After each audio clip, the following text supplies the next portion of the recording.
The old 5th Street School in Jasper serves as home to an important resource for local children, although not in ways one may assume given its location. Southwestern Indiana Child Advocacy Center Coalition has taken up residency within the halls of the repurposed school with the mission of being a safe location for victims of crimes and their families. I met with SWICACC staff to learn more. Hi, I'm Tammy. I'm the Executive Director for the Southwestern Indiana Child Advocacy Center Coalition, which we refer to as SWICACC to shorten that up just a little bit. And so we're the Child Advocacy Center that serves Crawford, Davies, DuBois, Martin, Orange, Perry, and Spencer counties in southern Indiana.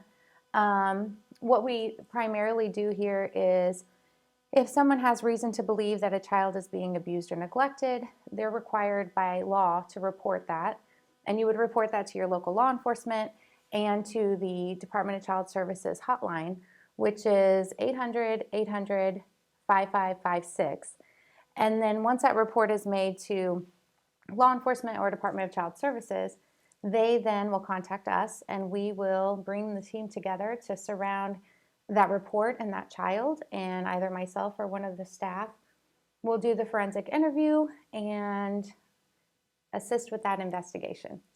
Tammy went on to provide more insight to what a forensic interview in this capacity entails, to communicate SWICACC's goals for the process, and explain why this work is important on a local level. And so when we talk about things that as caregivers we can do to try to protect our children, communication is probably the most important thing, to make sure you're having those conversations with the children to say, you know, if anybody does something not okay, if anybody asks you for something not okay, or sends you something not okay, that you tell right away, and that we're communicating to them that they will not be in trouble, you know. I asked Tammy to elaborate on tips for adults who care for children, as well as red flags for them to be aware of.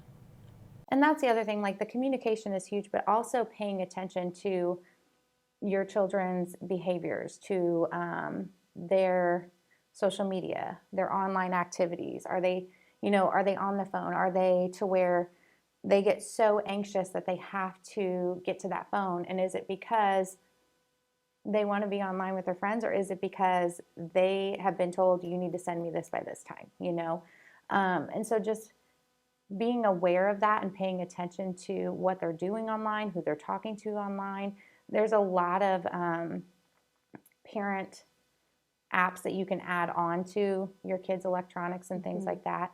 But then also saying, like, you know, if you have talked to your kids, and I hope everybody does, that says if somebody does something, send you whatever it is that's not okay, you can tell me, making sure that we add in there, and if that happens or if that has happened, you're still not going to be in trouble for it, you know. Tammy Lampert and her team at SWICACC served 320 victims of violence in 2022.